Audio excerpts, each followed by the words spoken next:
वराह अवतार। वराह अवतार हिंदू धर्म ग्रंथों के अनुसार भगवान विष्णु के 10 अवतारों में से तृतीय अवतार हैं, जो भाद्रपद में शुक्ल पक्ष की तृतीया को अवतरित हुए। वराह अवतार की कथा। हिरण्याक्ष और हिरण्यकशिपु ने जब दिति के गर्भ से जुड़वां रूप में जन्म लिया तो पृथ्वी कांप उठी। हिरण्याक्ष और हिरण्यकशिपु दोनों पैदा होते ही बड़े हो गए और अपने अत्याचारों से धरती को कपाने लगते हैं। यद्यपि हिरण्याक्ष और हिरण्यकशिपु दोनों बलवान थे, किंतु फिर भी उन्हें संतोष नहीं था। वे संसार में अजेयता और अमरता प्राप्त करना चाहते थे। हिरण्याक्ष और हिरण्यकशिपु दोनों ने ब्रह्मा जी को प्रसन्न करने के लिए बहुत बड़ा तप किया। उनके तप से ब्रह्मा जी प्रसन्न हुए। ब्रह्मा जी से अजेयता और अमरता का वरदान पाकर हिरण्याक्ष उद्दंड और स्वेच्छाचारी बन गया। वह तीनों लोकों में अपने को सर्वश्रेष्ठ मानने लगा। हिरण्याक्ष ने गर्वित होकर तीनों लोकों को जीतने का विचार किया। वह हाथ में गदा लेकर इंद्रलोक में जा पहुंचा। देवताओं को जब उसके पहुंचने की खबर मिली तो वे भयभीत होकर इंद्रलोक से भाग गए। देखते ही देखते समस्त इंद्रलोक पर हिरण्याक्ष का अधिकार स्थापित हो गया।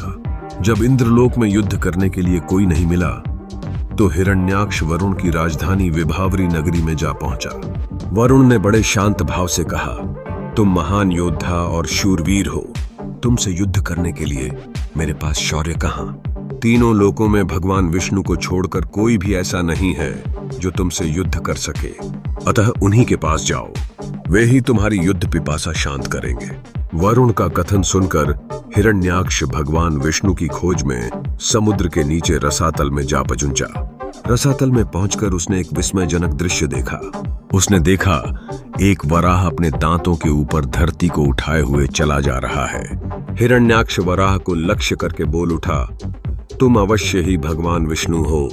धरती को रसातल से कहां लिए जा रहे हो? यह धरती तो दैत्यों के उपभोग की वस्तु है, इसे रख दो।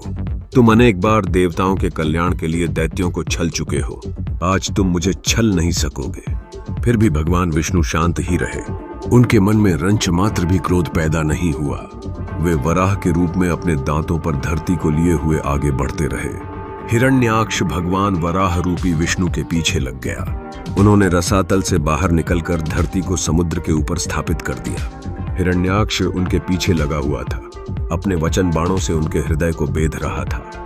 भगवान विष्णु ने धरती को स्थापित करने के पश्चात हिरण्याक्ष की ओर ध्यान दिया। उन्होंने हिरण्याक्ष की ओर देखते हुए कहा, तुम तो बड़े बलवान हो।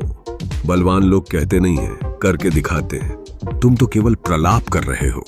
मैं तुम्हारे सामने खड़ा हूं, तुम क्यों नहीं मुझ पर आक्रमण करते? बढ़ो आगे, मुझ पर आक्रमण करो। हिरण्याक्ष की रगों में बिजली दौड़ गई।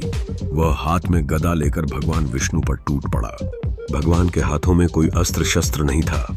उन्होंने दूसरे ही क्षण हिरण्याक्ष के हाथ से गदा छीनकर दूर फेंक दी। हिरण्याक्ष क्रोध से उन्मत्त हो उठा। वह हाथ में त्रिशूल लेकर भगवान विष्णु की ओर झपटा। भगवान विष्णु ने शीघ्र ही सुदर्शन का आह्वान किया। चक्र उनके हाथों में आ गया। उन्होंने अपने चक्र से हिरण्याक्ष के टुकड़े टुकड़े कर दिए। भगवान विष्णु के हाथों मारे जाने के कारण हिरण्याक्ष बैकुंठ लोक में चला गया।